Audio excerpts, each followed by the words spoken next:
ಎಲ್ಲ ನನ್ನ ಪ್ರೀತಿಯ ಸೆಲೆಬ್ರಿಟಿಗಳಿಗೆ ನಮಸ್ಕಾರ ಹೇಳ ಇಲ್ಲ ಥ್ಯಾಂಕ್ಸ್ ಹೇಳ ಧನ್ಯವಾದ ಹೇಳಿದ್ರು ಏನೇ ನನ್ನ ಪದ ಯೂಸ್ ಮಾಡಿದ್ರು ಕೂಡ ತುಂಬ ಕಮ್ಮಿ. ಯಾಕಂದರೆ ನೀವು ತೋರಿಸಿರೋಷ್ಟು ಪ್ರೀತಿ ಅಭಿಮಾನ ಇನ್ಯಾವತ್ತೂ ಅದನ್ನು ಅದು ಯಾವ ಥರ ರಿಟರ್ನ್ ಮಾಡೋದು ನನಗೂ ಗೊತ್ತಾಗಲ್ಲ. ಬಟ್ ಇವತ್ತು ಆ್ಯಕ್ಚುಲಿ ಇಲ್ಲಿ ಕೂತ್ಕೊಳ್ಳೋಕ್ಕಾಗಲಿ ಹೇಳೋಕ್ಕಾಗಲಿ ಒಂದೇ ಒಂದು ರೀಸನ್ ಏನಂತಂದರೆ ಈಗ ಆ್ಯಕ್ಚುಲಿ ಬರ್ಡೇ. ಯಾಕಂದರೆ ನೀವುಗಳು ತುಂಬ ಆಸೆ ಪಟ್ಟಿದ್ರಿ, ನನಗೂ ತುಂಬಾ ಆಸೆ ಇತ್ತು. ಯಾಕಂದರೆ ಪ್ರತಿಯೊಬ್ಬರನ್ನು ಮೀಟ್ ಮಾಡಿ ಥ್ಯಾಂಕ್ಸ್ ಹೇಳೋಣ ಅಂತೇಳಿ. ಯಾಕಂದರೆ ಪ್ರತಿ ಸಲ ನೀವು ಬಂದಾಗಲೂ ಎಲ್ರಿಗೂ ನಿಂತ್ಕೊಂಡೆ ಆ್ಯಕ್ಚುಲಿ ಕೈ ಕೊಟ್ಕೊಂಡು ಎಲ್ರಿಗೂ ಒಂದು ಥ್ಯಾಂಕ್ಸ್ ಇಲ್ಲ ವಿಷಸ್ ತೊಗೊಳ್ತಾ ಇದ್ದೆ. ಬಟ್ ಈ ಸಲ ಒಂದೇ ಒಂದು ಪ್ರಾಬ್ಲಮ್ ಏನಂತಂದರೆ, ಏನೋ ದೊಡ್ಡ ಪ್ರಾಬ್ಲಮ್ ಅಂತ ನಾನು ಹೇಳ್ತಲ್ಲ, ನನ್ನ ಹೆಲ್ತ್ ಇಶ್ಯೂ ಅಷ್ಟೇ, ಇನ್ನೇನೂ ಇಲ್ಲ. ಯಾಕಂದರೆ ನಾನು ತುಂಬ ಹೊತ್ತು ನಿಂತ್ಕೊಳ್ಳೋಕ್ಕಾಗಲ್ಲ. ಯಾಕಂದರೆ ಏನು ಪ್ರಾಬ್ಲಮ್ ಅಂತ ನಿಮ್ಗಳಿಗೂ ತುಂಬ ಚೆನ್ನಾಗಿ ಗೊತ್ತು. ಯಾಕಂದರೆ ನಿಂತ್ಕೊಂಡು ನಾನು ಆ್ಯಕ್ಚುಲಿ ಎಲ್ರಿಗೂ ವಿಶ್ ಮಾಡೋಕ್ಕೆ ನನ್ನ ಕೈಲಿ ಆಗಲ್ಲ ಅಂತ. ಯಾಕಂದರೆ ಯಾವಾಗ ಇಂಜೆಕ್ಷನ್ ತೊಗೊಳ್ತೀನೋ ಒಂದು 15-20 ದಿನ ಅಲ್ಲಿ ಬಿ ಓಕೆ. ಬಟ್ ಆಮೇಲೆ ಮತ್ತೆ ಅದ್ರ ಪವರ್ ಕಮ್ಮಿ ಆಗ್ತಿರಂಗೆ ಪೇನ್ ಸ್ಟಾರ್ಟ್ ಆಗುತ್ತೆ. ಸೊ ಆಪ್ರೇಷನ್ ಅನ್ನೋದು ಕಟ್ಟಿಟ್ಟು ಬುತ್ತಿ, ಅದು ಎಲ್ರಿಗೂ ಗೊತ್ತು, ನನಗೂ ಗೊತ್ತು. ಸೊ ಅದಂತೂ ಮಾಡಿಸ್ಲೇಬೇಕು ನಾನು. ಆದರೆ ಈಗಿರೋ ಕೆಲಸಗಳಲ್ಲಿ ಯಾರಾದ್ರು ನಾನು ಒಪ್ಕೊಂಡಿದ್ದೀನಿ ಸಿನಿಮಾಗಳು. ಸೊ ಯಾಕಂದರೆ ನಾನೆಲ್ಲ ನನ್ನ ನಿರ್ಮಾಪಕರಿಗೂ ಥ್ಯಾಂಕ್ ಹೇಳೋಕ್ಕೆ ಇಷ್ಟಪಡ್ತೀನಿ. ಯಾಕಂದರೆ ಇಷ್ಟು ದಿನ ಕಾದರು. ಸೊ ಅದೊಂದು ರೀಸನ್ಗೋಸ್ಕರ ಅವ್ರುಗಳು ಆ್ಯಕ್ಚುಲಿ ಇಷ್ಟು ದಿನ ಕಾದಿದ್ದಾರೆ. ನಾನು ಅವ್ರುಗಳಿಗೆ ಅನ್ಯಾಯ ಮಾಡಬಾರ್ದು. ಯಾಕಂದರೆ ಅವರು ಒಂದು ಏನೇನೋ ಪ್ರಾಜೆಕ್ಟ್ಗಳನ್ನು ಕೊಟ್ಟಿರ್ತಾರೆ ಅಂಥೇಳಿ. ಸೊ ಅದಕ್ಕೋಸ್ಕರ ಸ್ವಲ್ಪ ಇದು ಮಾಡ್ತಾಯಿದ್ದೀನಿ. ಯಾಕಂದರೆ ಎಲ್ಲಿವರೆಗೂ ಪುಷ್ ಆಗುತ್ತೆ ಅಲ್ಲಿವರೆಗೂ ಪುಷ್ ಮಾಡೋಣ ಅಂತ ನಾನು ಟ್ರೈ ಮಾಡ್ತಾಯಿದ್ದೀನಿ, ಇಲ್ಲ ಅಂತಲ್ಲ. ಸೊ ಆದ್ದರಿಂದ ದಯಮಾಡಿ ಎಲ್ಲ ನನ್ನ ಸೆಲೆಬ್ರಿಟಿಗಳು, ನನ್ನ ಪ್ರೀತಿಯ ಸೆಲೆಬ್ರಿಟಿಗಳು, ಇದೊಂದ್ಸಲಿ ನನಗೆ ಕ್ಷಮೆ ಕೊಡ್ರಿ. ಯಾಕಂದರೆ ನಾನು ಸಿಗ್ತೀನಿ, ನಾನು ಸಿಗಲ್ಲ ಅಂತಲ್ಲ, ಖಂಡಿತ 101% ನಾನು ಸಿಗಬೇಕು. ಯಾಕಂದರೆ ನಿಮ್ಮೆಲ್ಲ ಇಂಡಿವಿಜುವಲಿ ನಾನು ಥ್ಯಾಂಕ್ಸ್ ಹೇಳಲೇಬೇಕು ಅದನ್ನು. ಆದರೆ ಈಗಲ್ಲ, ಇನ್ನೊಂದು ಸ್ವಲ್ಪ ದಿನ ಆಗಲಿ. ಯಾಕಂದರೆ ನನ್ನದು ಸ್ವಲ್ಪ ಯಾಕಂದರೆ ಈಗಲೇ ಕಾಲೆಲ್ಲ ಸ್ವಲ್ಪ ನಂಬಾಗ್ತಾ ಇದೆ.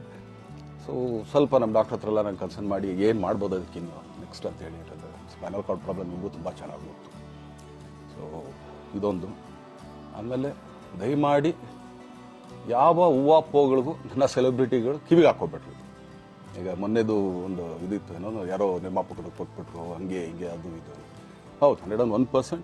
ಯಾಕಂದರೆ ಸೂರಪ್ಪ ಬೊಬ್ಬ ಅವ್ರಿಗೆ ಆ್ಯಕ್ಚುಲಿ ವಾಪಸ್ ಕೊಟ್ಟಿದ್ದು. ಏನಕ್ಕೆ ಅಂತಂದರೆ, ಸೂರಪ್ಪ ಬೊಬ್ಬ ಅವ್ರು ಆ್ಯಕ್ಚುಲಿ ನನ್ನ ಹತ್ರ ಸಿನಿಮಾ ಮಾಡೋಕ್ಕೆ ಬಂದಾಗ ಅವ್ರದ್ದು ತುಂಬ ಕಮಿಟ್ಮೆಂಟ್ಸ್ ಏನೋ ಇತ್ತು ಪಾಪ. ಸೊ ಸಿನಿಮಾ ಆದರೆ ನನ್ನ ಕಮಿಟ್ಮೆಂಟ್ಸ್ ಎಲ್ಲ ಇದಾಗುತ್ತೆ ಅಂತ. ಯಾಕಂದರೆ ಇಂಡಸ್ಟ್ರಿಲಿ ನನಗೆ ಗೊತ್ತಿರೋರು ಒಬ್ಬರು ತುಂಬ ಪರಿಚಯ ಇರೋರು, ಅವ್ರನ್ನ ಕರ್ಕೊಂಬಂದು ಹಿಂಗಿದೆ ದರ್ಶನ ಮಾಡೋದು, ಸರಿ ಅಣ್ಣ ಮಾಡ್ಕೊಡ್ತೀನಿ. ಬಟ್ ಈಗ ಆ್ಯಕ್ಚುಲಿ ಈಗ ನಡೆದಿದ್ದು ನಿಮಗೂ ಗೊತ್ತು. ಯಾಕಂದರೆ ಟೈಮೆಲ್ಲ ವೇಸ್ಟ್ ಆಗೋಯ್ತು. ಈ ಟೈಮಲ್ಲಿ ಮತ್ತೆ ಅವ್ರ ದುಡ್ಡನ್ನ ಇಟ್ಕೊಂಡಿದ್ರೆ ಪಾಪ ಅವ್ರಿಗೆ ಇನ್ನೂ ಕಮಿಟ್ಮೆಂಟ್ ಜಾಸ್ತಿ ಆಗುತ್ತೆ. ಸೊ ಅದಕ್ಕೋಸ್ಕರ ಸರ್ ನಿಮ್ಮ ಕಮಿಟ್ಮೆಂಟ್ ತೀರಿಸ್ಕೊಳ್ಳಿ. ಸೊ ಮುಂದಕ್ಕೆ ಒಂದು ಒಳ್ಳೆ ಸಬ್ಜೆಕ್ಟ್ ಸಿಗ್ದಾಗ ಖಂಡಿತ ಮಾಡೋಣ ಅಂತ ಅಷ್ಟೇ. ಆಮೇಲೆ ನಾನು ಪ್ರೇಮ್ ಖಂಡಿತ ಸಿನಿಮಾ ಮಾಡೇ ಮಾಡ್ತೀವಿ. ಯಾಕಂದರೆ ಅದು ನಮ್ಮ ಗುರುಗಳು, ಹಾಗೇನೆ ನನ್ನ ಪ್ರೀತಿಯ ಸ್ನೇಹಿತೆ, ಅದು ರಕ್ಷಿತನ ಆಸೆ ಅದು. ಸೊ ಇಲ್ಲ ಮಾಡೇ ಮಾಡೋಣ. ಸೊ ಬಟ್ ಒಂದೇನಂದರೆ KVN ಪ್ರೊಡಕ್ಷನ್ಸ್ ಅವರು ಪ್ರೊಡಕ್ಷನ್ ಮಾಡ್ತಾ ಇದ್ದಾರೆ. ಸೊ ಪ್ರೊಡಕ್ಷನ್ ನಡೀತಾ ಇರ್ಬೇಕಾದ್ರೆ ಪುನಃ ಇನ್ನೊಂದು ಪ್ರೊಡಕ್ಷನ್ ಅಂದಾಗ, ಯಾಕಂದರೆ ನನ್ನ ಒಂದು ಅನಿಸಿಕೆ ಅಂತಂದರೆ, ಯಾವ ನಿರ್ಮಾಪಕ ಆ್ಯಕ್ಚುಲಿ ಈಗ ಯಾವುದು ಪ್ರೊಡಕ್ಷನ್ ಇಲ್ಲದೇನೆ ಸುಮ್ಮನೆ ಇದ್ದಾರೆ ಅಂಥವ್ರ ಜೊತೆ ಕೆಲಸ ಮಾಡಿದ್ರೆ. ಯಾಕಂದರೆ ಪ್ರೊಡಕ್ಷನ್ ನಿಮಗೂ ತುಂಬ ಚೆನ್ನಾಗಿ ಗೊತ್ತು. ಇವಾಗ ನಡೀತಾ ಇರೋ ಒಂದು ಇದರಲ್ಲಿ ಒಬ್ಬ ನಿರ್ಮಾಪಕ ಇವತ್ತು ಅಡ್ವಾನ್ಸ್ ಕೊಟ್ಟೋದ್ರಿಂದ ಹಿಡಿದು ರಿಲೀಸ್ ಆಗೋ ತನಕ ಆತನ ಕೆಲಸ ತುಂಬ ಇದೆ. ಬರೀ ದುಡ್ಡೊಂದು ಹೊಂಚೋದೇ ಅಲ್ಲ, ಸೊ ಎಲ್ಲ ಇದರಲ್ಲೂ ಕೂಡ. ಸೊ ಆದ್ದರಿಂದ ಅಷ್ಟೇ, ಇನ್ನು ಅದು ಬಿಟ್ಟು ಇನ್ನೇನು ಆ ಥರದ್ದೇನಿಲ್ಲ. ಸೊ ಇದೊಂದು ನಾನು ಹೇಳ್ಬೇಕು. ಆಮೇಲೆ ನಿಮ್ಮ ಪ್ರೀತಿ, ಅಭಿಮಾನ, ಪ್ರೋತ್ಸಾಹ ನನ್ನಂಥವ್ರ ಮೇಲೆ ಇರೋದಕ್ಕೆ ನಾನು ಯಾವತ್ತೂ ಚಿರಋಣಿಯಾಗಿರ್ತೀನಿ. ಯಾಕಂದರೆ ನಿಮ್ಗೆ ಯಾವುದೇ ಕಾರಣಕ್ಕೂ ಏನಂತಾರೆ ಅದನ್ನು ತೀರ್ಸೋಕ್ಕೆ ನನ್ನ ಕೈಲಾಗಲ್ಲ. ಯಾಕಂದರೆ ನೀವು ಕೊಟ್ಟರಷ್ಟು ಪ್ರೀತಿ, ಆಮೇಲೆ ಪ್ರೀತಿಗಿಂತ ಹೆಚ್ಚಾಗಿ ಒಂದು ಸಪೋರ್ಟ್ ಅಂತ ಹೇಳ್ತಿರಲ್ಲ. ಇವಾಗ ಆ್ಯಕ್ಚುಲಿ ಸ್ವಲ್ಪ ಚಾರ್ಜ್ ಹಿಂಗೆ ತಿರ್ಗೋಗಿದೆ. ಬಟ್ ಆದರೂ ಇವತ್ತು ಹಿಂಗೆ ನಿಂತ್ಕೊಳ್ಳೋಕ್ಕೆ ಹಿಂಗೆ ಸಪೋರ್ಟ್ ಕೊಡ್ತಾ ಇದ್ದಾರಲ್ಲ. ಸೊ ಅದಕ್ಕೆ ನಾನಾಗಲಿ ನನ್ನನ್ನು ನಂಬ್ಕೊಡೋರು ಎಲ್ಲರೂ ಕೂಡ ನಿಮ್ಗಳಿಗೆ ಚಿರಋಣಿ ಅಂತ ಹೇಳೋಕ್ಕೆ ಇಷ್ಟಪಡ್ತೀನಿ. ಆಮೇಲೆ ಈ ಮುಖಾಂತರ ನಾನು ಒಂದು 3 ಜನಕ್ಕೆ ತುಂಬಾ ಥ್ಯಾಂಕ್ಸ್ ಹೇಳಬೇಕು. ಎಸ್ಪೆಷಲಿ ನಮ್ಮ ಹೀರೋ ಧನ್ವೀರ್ ಅವ್ರಿಗೆ. ಯಾಕಂದರೆ ಆತ ಪಾಪ ಯಾವಾಗಲೂ ಜೊತೆಲೇ ಇದ್ದು ನಮಗೊಂದು ದೊಡ್ಡ ಬೆನ್ನೆಲುಬು, ಮಾರಲ್ ಸಪೋರ್ಟ್ ಆಗಿದ್ದು. ಸೊ ಧನ್ವೀರ್ ಅವ್ರಿಗೂ ಥ್ಯಾಂಕ್ಸ್. ಹಾಗೆಯೇ ನಮ್ಮ ಬುಲ್ಬುಲ್ ರಚಿತಾರಾಮ್ ಅವ್ರಿಗೂ ತುಂಬಾ ಥ್ಯಾಂಕ್ಸ್. ಹಾಗೆಯೇ ನನ್ನ ಪ್ರಾಣ ಸ್ನೇಹಿತೆ ಆದ ರಕ್ಷಿತಂಗೂ ಥ್ಯಾಂಕ್ಸ್. ಆಮೇಲೆಲ್ಲ ನನ್ನ ಸೆಲೆಬ್ರಿಟಿಗಳಿಗೂ ಅನಂತ ಧನ್ಯವಾದ ಅಂದರೂ ಕೂಡ ತಪ್ಪೇ ಅದು. ಯಾಕಂದರೆ ತುಂಬ ಚಿಕ್ಕದು. ಆಮೇಲೆ ಇದೊಂದು ಹೇಳ್ಬೇಕು ಅಂದ್ಕೊಂಡೆ, ಏನೋ ದರ್ಶನ್ ಆ್ಯಕ್ಚುಲಿ ಬೇರೆ ಲ್ಯಾಂಗ್ವೇಜ್ಗೆ ಇಲ್ಲೇ ಇಷ್ಟೊಂದು ಪ್ರೀತಿ ಅಭಿಮಾನ ತೋರಿಸಿದ್ದೀರಾ, ಎಲ್ಲ ಮಾಡಿದ್ದೀರಾ, ಸುಮ್ಮನೆ ಎಲ್ಲಿಗೆ ಅಂತ ಹೋಗಲಿ. ಸಾಯೋವರೆಗೂ ಇಲ್ಲೇನೆ, ಇಲ್ಲಿ ಬಿಟ್ಟು ಇನ್ನೆಲ್ಲೂ ನಾನು ಹೋಗಕ್ಕೆ ಆಗೋದು ಇಲ್ಲ. ಯಾಕಂದರೆ ಒಂದು ಈಸಿ ಆಗಿದ್ದನ್ನು ಹೇಳ್ತೀನಿ, ಕಾವೇರಿ ಎಲ್ಲಿ ಹುಡ್ತಾಳೆ ಅಂತ ನಿಮಗೂ ತುಂಬ ಚೆನ್ನಾಗಿ ಗೊತ್ತು. ಆ ಕೊಡಗಲ್ಲೇ ನಾನು ಹುಟ್ಟಿರೋದು. ಅವಳು ಅಲ್ಲಿ ಹುಡ್ತಾಳೆ ಕಾವೇರಿ, ಎಲ್ಲ ಕಡೆ ಹರ್ಕೊಂಡ್ಬರ್ತಾಳೆ ಅವಳು.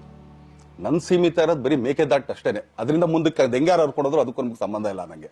ಸೊ ಆ ಥರ ನಾನು ಯಾವಾಗ ಸಿನಿಮಾ ಮಾಡಿದ್ರು ಏನೇನು ಮಾಡಿದ್ರು ಇಲ್ಲೇನೆ, ಅದು ಕನ್ನಡ ಸಿನಿಮಾನೇ. ಡಬ್ಬಾಗಿ ಎಲ್ಲೇ ಹೋದ್ರು ಅದು ಬೇರೆ ಥರ ಅದಷ್ಟೇ. ಬಟ್ ನಾನು ಕನ್ನಡದಲ್ಲೇ ಇರೋದು, ಕನ್ನಡ ಸಿನಿಮಾನೇ ಮಾಡೋದು. ದಯವಿಟ್ಟು ನನ್ನ ಪ್ರೀತಿಯ ಸೆಲೆಬ್ರಿಟಿಗಳು, ನಿಮ್ಮ ಅಭಿಮಾನ, ನಿಮ್ಮ ಪ್ರೋತ್ಸಾಹ, ನಿಮ್ಮ ಆಶೀರ್ವಾದ ಸದಾ ಹೀಗೆ ಇರಲಿ ಅಂತ ಕೇಳ್ಕೊಳ್ತೀನಿ. ಖಂಡಿತ ಈ ಬರ್ಡೇಗೆ ಯಾರ್ಯಾರು ಸಾಂಗ್ಗಳು ಮಾಡಿದ್ರು, ಸೊ ಅವರೆಲ್ರಿಗೂ ಥ್ಯಾಂಕ್ಸ್. ಆ್ಯಕ್ಚುಲಿ ಎಲ್ಲ ಸಿಂಗರ್ಸ್ಗಾಗಲಿ, ಆಮೇಲೆ ಪ್ರೊಡಕ್ಷನ್ ಅವ್ರಿಗಾಗಲಿ, ಅವ್ರುಗಳಿಗೂ ತುಂಬ ಥ್ಯಾಂಕ್ಸ್. ತುಂಬ ಒಳ್ಳೆ ಸಾಂಗ್ಗಳು ಮಾಡಿದ್ದೀರಾ. ಸೊ ಇಷ್ಟು ತೋರಿಸ್ತಾ ಇದ್ರಲ್ಲ, ಅದನ್ನು ಎಕ್ಸ್ಪ್ರೆಸ್ ಮಾಡೋಕ್ಕೆ ನನಗೂ ಆಗ್ತಾಯಿಲ್ಲ. ಹೆಂಗೆ ಎಕ್ಸ್ಪ್ರೆಸ್ ಮಾಡೋದು, ಏನು ಹೇಳಿದ್ರು ಅದು ಕಮ್ಮಿನೇ ಆಗ್ತಾಯಿದೆ. ನನ್ನ ಪದ ಏನು ಹೇಳಿದ್ರು ತುಂಬ ಕಮ್ಮಿ ಆಗ್ತಾಯಿದೆ. ಸೊ ಇದೊಂದು ಸಲ ದಯಮಾಡಿ ಕ್ಷಮೆ ಇರಲಿ. ಸೊ ಖಂಡಿತ, ಬಟ್ ಆದಷ್ಟು ಬೇಗ ನಿಮ್ಗಳಿಗೆ ಸಿಗ್ತೀನಿ ನಾನು, ಅದು ಯಾವಾಗ ಅಂತ ಹೇಳ್ತೀನಿ.